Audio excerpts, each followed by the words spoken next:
আমার যুবকেরা, আল্লাহওয়ালা ভাইরা, দিনের জন্য তোমরা আগিয়ে এসো। কোরআন সুন্নাহর জন্য আমরা সকলে ইসলামের দিকে, দিনের দিকে আগিয়ে আসবো, বলুন ইনশাআল্লাহ। তাহলে রোজার সবচাইতে বড় শিক্ষা কি? পরেজগার হওয়া, মুত্তাকি হওয়া, খোদাভীরু হওয়া। আর মুত্তাকিদের জন্য আল্লাহ জান্নাত রেখেছেন, বলুন সুবহানাল্লাহ।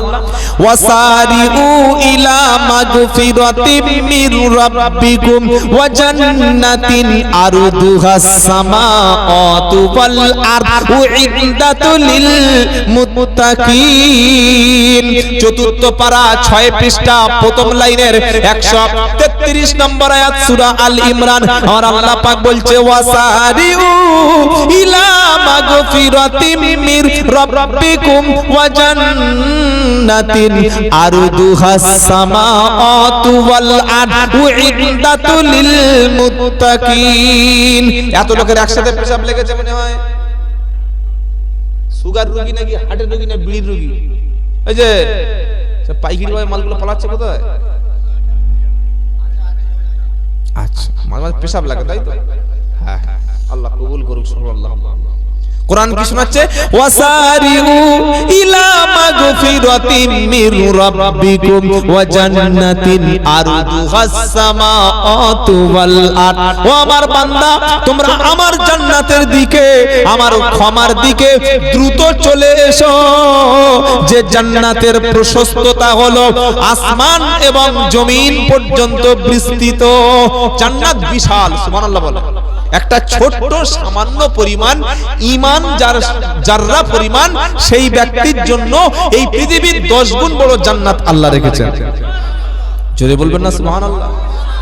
কি বিশাল আল্লাহ! আল্লাহু আকবার, সুবহানাল্লাহ।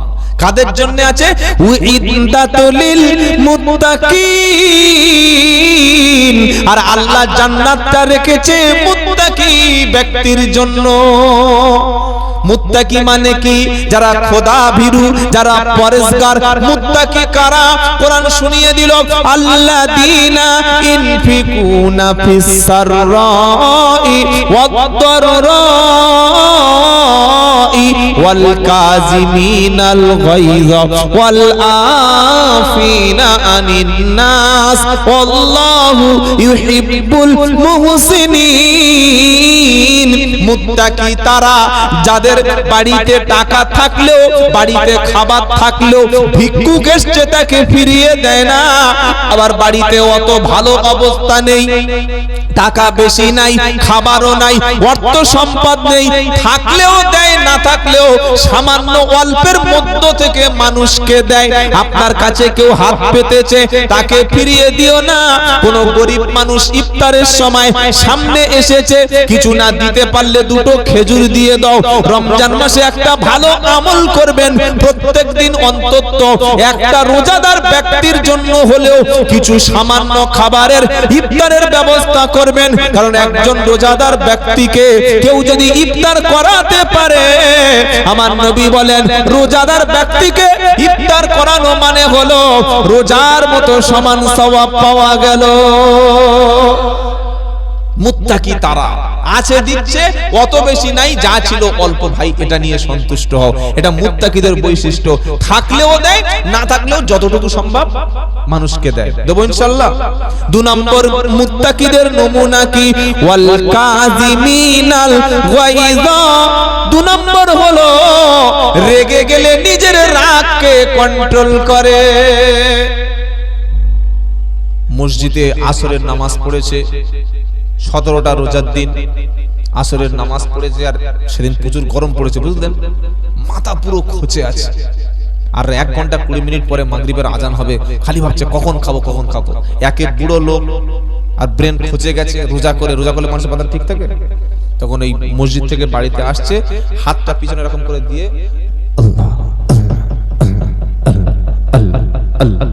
আল্লাহ আল্লাহ জিকির টানতে টানতে বাড়িতে ঢুকেছে। বউকে বলছে, দেখো ছোলা ভাজা করবে, একটু ছোলা ভাজবে। আর এই পেঁয়াজ দিয়ে, যেটা বেসন দিয়ে করে, ওটা কি বলে? পেঁয়াজি খাবো। খুব ইচ্ছা বুড়ো আবার মসজিদে ইফতার করে না, বাড়ি ইফতার করে, খুব ভালো। এখন ছোলা ভাজতে গিয়েছে মেয়েরা তো, আর সেদিন ওই রোজার সময় মেয়েদের মাথা অত ঠিক থাকে, তারও তো একটা ঝামেলা আছে, রান্না বান্না এত কিছু ইফতার আইটেম, লবণটা দিতে ভুলে গেছে। ছোলা ভাজা লবণ দিতে ভুলে গেছে, লবণ দেয়। তার রোজার সময় কেউ মুখে ছোলা দিয়ে চাকবে নাকি? আরে বলছেন না কেন, রোজা কত ছোলা কাটে দেবে, ভুলে গেছে। এবার ইফতারিতে ছোলা, ওই পেঁয়াজি নাকি বললেন, পেঁয়াজি, এরকম চপ, কমলা লেবু সব সাজিয়েছে। আর বুড়োর খুব ইচ্ছা যে গালে পানি দিয়ে আগে ছোলা খাবে। আজান হয়ে গেছে, আল্লাহু আকবার, আল্লাহু আকবার, সঙ্গে সঙ্গে গালে পানি। কিন্তু সুন্নাত কি আগে? জোরে বলেন। খেজুর, খেজুর না থাকলে পানি। এরকম রুয়াবজা শরবত 1.5 লিটারের সেই আগেকার বুড়ো বুড়ো কাঁচের বোতল, এই গ্লাস কত কত কত কত করে খেতে নিয়ে ঝাম মেরে পড়েছে ছোলার উপর। ওই ছোলায় এক মুঠো গালের ভিতরে দিয়ে এত বড় চোখ করে, নুন দিসনি কেন, বাপ দেখেছে। এপার মেরে ওপার মেরে উল্টে ফেলে দিয়ে একদম সাপটা করে, ছাড়া কি হচ্ছে জানিস না আমি ছোলা খাই, নুন দিস না ছোলা। আচ্ছা, এই যে সাহারি থেকে আর ইফতার পর্যন্ত 15 ঘন্টা 19 মিনিট না খেয়ে থাকলো, এখানে সবর ছিল না? ছিল না? এখানে সবর ছিল তো? পানি খেলো না, ওখানে সবর করলো, ধৈর্য ধরলো, নিজেকে কন্ট্রোল করলো। খাবার খেলো না, পানি খেলো না, কিছুই খেলো না, নিজেকে কন্ট্রোল করলো। কিন্তু ছোলায় একটু লবণ দিয়েছে এটাকে কন্ট্রোল করতে। তাহলে এটা কি মুত্তাকির নমুনা? জোরে বলেন। মুত্তাকি হচ্ছে তারা, মানুষ আপনাকে আপনার সঙ্গে ভুল করবে, আপনার স্ত্রী আপনার কাছে ভুল করবে, ছেলে ভুল করবে, মেয়ে ভুল করবে, না জেনে একটা ভুল করেছে, রেগে গেছে, মনে ফাটিয়ে দেব। তারপরে ওয়াল কাযিমিনাল গায়জ ওয়াল আফিনা আনিন নাস, রাগকে কন্ট্রোল করে মানুষকে ক্ষমা করতে পারে যারা মুত্তাকি হলো তারা। যারা বলুন সুবহানাল্লাহ। এরকম হাজার নমুনা দেওয়া যায়। রোজার মাসে বেটা ছেলেদের মাথা ঠিক থাকে না, যত রাগ আর কোপ সব বউর উপরে ছাড়ে। কি বললেন? সে মেয়েটা জোহরের পর থেকে কোরআন শরীফ নিয়ে পড়ার সুযোগ পায়নি। সন্ধ্যার রান্নাগুলো, আবার সেহরির খাবারগুলো, আবার ইফতারগুলো সবকিছু তৈরি করতে করতে মুখে পানি দেবে সেই সময়টুকু নাই। তুমি একটা মেয়ের উপরে কুকুরের মতো ঝাড়, তুমি মানুষ? কোরআন বলছে মুত্তাকি না, মুত্তাকি কে? রাগের সময় নিজেকে কন্ট্রোল করতে পারে যারা, আর রেগে গেলে মানুষকে ক্ষমা করতে পারে যারা, মুত্তাকি হলো। নবীর মসজিদে ইহুদির বাচ্চা এসে পেশাব করতে শুরু করেছে। ওমর ফারুক বার করেছে তরবারি, জীবনের শেষ পেশাবটা করিয়ে দেবে। আমার নবী বললেন, উমর তুমি একটু থামো, এখন ওর কোনো প্রতিশোধ নিও না, ও ভুল করতে পারে। আল্লাহর নবী সাল্লাল্লাহু আলাইহি সাল্লাম ওই মুসলিমের পেশাব যখন হয়ে গেল, তাকে ডেকে বললেন, এটা হলো মসজিদ, আমরা এখানে আল্লাহ সিজদা দিই। এবার যখন তোমার পেশাব লাগবে, কোনদিন এমন কাজ করবে না। লোকটি যখন ভুল বুঝতে পারলো, ক্ষমার নবী, মায়ার নবী, দয়ার নবী, শ্রেষ্ঠ নবী মুহাম্মদ মুস্তাফা বলুন সাল্লাল্লাহু আলাইহি ওয়াসাল্লামের কাছে ক্ষমা চেয়ে চলে গেল। তাই আল্লাহ পাক নবীকে বলছেন, নবী ফাবিমা রাহমাতিম মিনাল্লাহি লিনতা লাহুম ওয়ালাউ কুনতা ফাযযান গালিযাল কলবি লানফাদু মিন হাওলিক। 4 পারা 10 পৃষ্ঠা, প্রথম লাইনের 159 নম্বর আয়াত সূরা আল ইমরান। আল্লাহ পাক শোনাচ্ছেন, নবী আমি আল্লাহ আপনার ব্যবহারটা নরম করে দিয়েছি, আপনার মেজাজটা নরম করে দিয়েছি, আপনার ভাষাটা মিষ্টি করে দিয়েছি। ওয়ালাউ কুনতা ফাদ্দান গালিদান কলবি লানফাদু মিন হাওলিক। আপনার মেজাজটা যদি খারাপ হতো, আপনার কথাবার্তা যদি কর্কশ হতো, আপনার ব্যবহারটা যদি শক্ত হতো, আর আপনি কথা বললে যদি কর্কশ ব্যবহার করতেন, আপনার পাশে কিন্তু কোনো ব্যক্তিকে পেতেন না। নবীর দুশমন এসে আল্লাহর নবীর পাশে বসে দুশমনি করতে এসে নবীর ব্যবহার দেখে মুগ্ধ হয়ে নবীর হাতে হাত দিয়ে কলেমা পড়ে মুসলমান হয়ে চলে যেত। আর আমাদের বাইরে থেকে দেখলে মনে হয় বিশাল পীর, কাছে গিয়ে একবার বসে দেখো, মুরিদ যখন 5000 টাকা দেবে, পীর সাহেব বুকের সঙ্গে জড়িয়ে নেবে। মুরিদ যখন বড় ছাগল নিয়ে মাজারে যাবে, পীর সাহেব যখন মাথায় হাত বুলিয়ে দেবে। মুরিদ যখন বড় মুরগি নিয়ে পীরের পায়ে দেবে, পীর সাহেব তখন সবচাইতে বেশি খুশি হবে। আর মুরিদ যখন খালি হাতে মুসাফা করবে, বলবে মাল সাইড কর, ঝোলায় মাল আছে, বলে না বলা পড়ে যা। কি বুঝলেন? যে পীর সাহেবের মেজাজ খারাপ আর যে চোরের কাশি রোগ আছে, দুজনেই ব্যবসায় ফেল। কি কোন পীর সাহেবের যদি মেজাজ খারাপ হয়, মুরিদ আসবে? হ্যাঁ, বেনামাজি সুদখোর গালে মদের গন্ধ, সালাম দিচ্ছে, পীর সাহেব বলবে বাবা বসো বসো বাবা বসো, আল্লাহ তোমাকে জান্নাত দিয়ে দেবে। মদখোর মনে করছে মদ খেলেও জান্নাতে যাওয়া যাবে। আল্লাহর নবীর ব্যবহার ছিল সবচাইতে ভালো। তাই রোজা আমাদের শিক্ষা দিচ্ছে কি? সবর। কি শিক্ষা দিচ্ছে? সবর, ধৈর্য। এই রমজান সামনে আসছে, এখন সকলে নিয়ত করি যে 30টা রোজা রাখবো, সাহরি ইফতার করব, 5 ওয়াক্ত নামাজ পড়ব। আর রমজান মাসে আপনাদের ইমাম সাহেবকে নাই, বাড়ি চলে গেছে। ইমাম সাহেবের কাছে বসে আগামী কাল থেকে কোরআন শিক্ষার ব্যবস্থা করবেন, বলুন ইনশাআল্লাহ। বলুন ইনশাআল্লাহ। যাই হোক, এতক্ষণ কথা বলেছি আমাদের 24 পরগনার একজন স্বনামধন্য আলেমে দ্বীন জনাব মাওলানা আব্দুল মাতিন সাহেব। আচ্ছা, হযরত বলছে আর 5 মিনিট আছে। বলে আজান শুনে এখন আজান দিলে লোক যদি গোসল করতে নেমে যায়। আর আব্দুল মাতিন ভাই চলে এসেছে, বলুন আলহামদুলিল্লাহ, বলুন আলহামদুলিল্লাহ। কালার আলাদা, দুজনের কালার বা দুজনের ফেস আলাদা, কিন্তু ফ্লেভার এক। কি বললাম? ফ্লেভার এক। বুঝে একটা গল্প বলি, তারপর একটা গজল বলে পালাবো। 5 মিনিট সময় যেহেতু আছে, হযরত এসেছেন আমার ভাই, একটু ক্ষমা চেয়ে নিচ্ছি। দুটো লোক 2 বোনকে বিয়ে করেছে। একজনের বাড়ি ধরুন চন্দ্রকোনা, আরেকজনের বাড়ি কেশপুর। একটা লোকের 2টো মেয়ে। কটা মেয়ে? 2টো মেয়ে।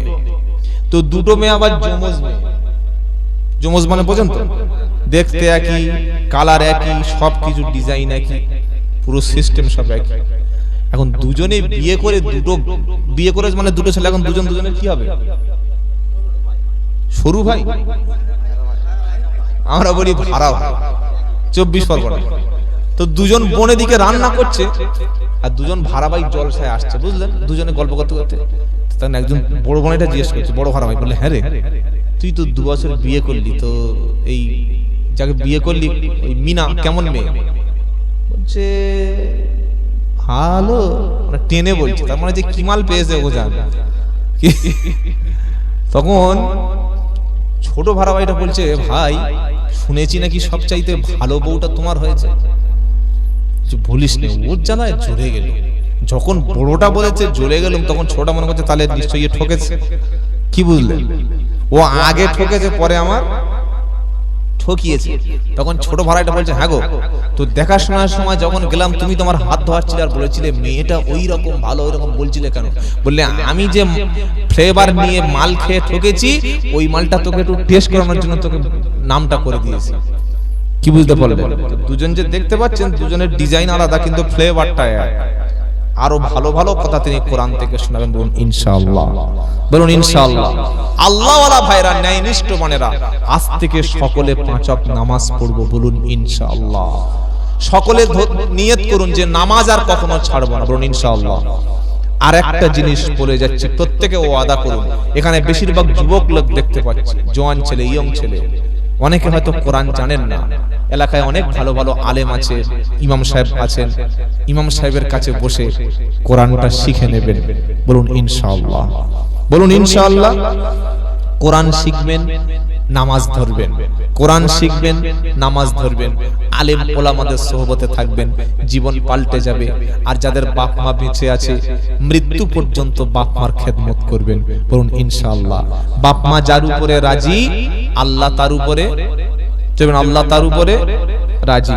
2 মিনিট বাকি আছে, হযরত বলেছে আমি এই গজলটা বলে আপনারা বারবার বলছেন, শেষ করে দিচ্ছি কথাটা ইনশাআল্লাহ। সেটা কি, আল্লাহ রাসূলের যে ঘটনাটা বললাম না, ক্ষমা করে দিয়েছেন, ওই ক্ষমার উপরে ছোট্ট দুটো কথা। সেটা কি, সুন্দরতম আখলাক ছিল দয়ার নবীজির, দিনের তরে ছিলেন তিনি অতি বড় বীর। সুবহানাল্লাহ বলো। ভাই বসে আছে, কাউকে বসে রেখে বলি না, কিন্তু সময়ের একটু আগে নিয়ে চলে এসেছে তাই বলতে বাধ্য হচ্ছি। কি সুন্দর কথা, সুন্দরতম আখলাক ছিল দয়ার নবীজির, দিনের তরে ছিলেন তিনি অতি বড় বীর। নারায়ে তাকবীর। সবাইকে তিনি করিতেন ক্ষমা, সবাইকে তিনি করিতেন ক্ষমা, করুক যতই বড় ভুল, নামটি তাহার মুহাম্মদ, বলুন সাল্লাল্লাহু আলাইহি ওয়াসাল্লাম, নামটি তাহার মুহাম্মদ, তিনি বিশ্ব রাসূল। জোরে হবে না? নামটি তাহার মুহাম্মদ, তিনি বিশ্ব রাসূল, তিনি বিশ্ব রাসূল। সুন্দরতম আখলাক ছিল দয়ার নবীজির, দিনের তরে ছিলেন তিনি অতি বড় বীর। নারায়ে তাকবীর। আল্লাহু আকবার। শেষ কথা বলে দিলাম, আমরা সকলে ভালো হয়ে চলবো। এখন আপনাদের সামনে আপনাদের চির আকর্ষিত বক্তা, আমার বাড়ি থেকে আরো প্রায় 25-26 কিলোমিটার দূরে, অনেক দূরে, সুন্দরবন এলাকা থেকে ভাই এসেছেন, মাওলানা আব্দুল মাতিন সাহেব। তিনি মুফাসসিরে কোরআন, কোরআন থেকেই কথা বলবেন। যারা এখনো আছেন, ভাই আখেরি শেষ দোয়া, শেষ ভালো যার, এটা জানেন তো?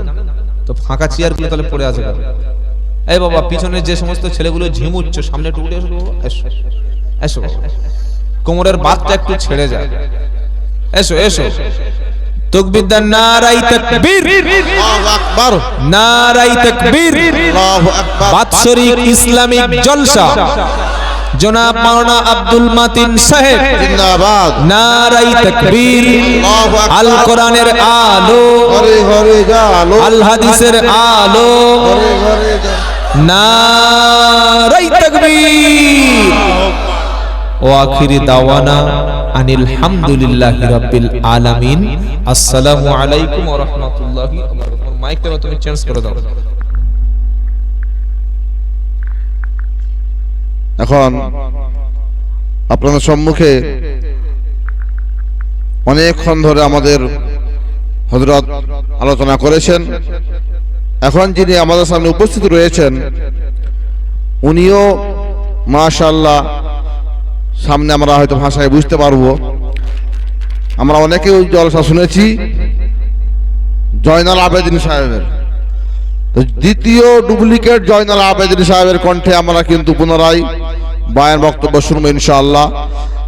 এদিক ওদিক না হয়ে একটু বসি, আমরা একটু এগিয়ে আসছি, বরঞ্চ সামনের দিকে এগিয়ে আসলে উনি আরো মঞ্চটা ভারী দেখতে পাবেন ইনশাআল্লাহ, কথাবার্তা ভালো বলবেন।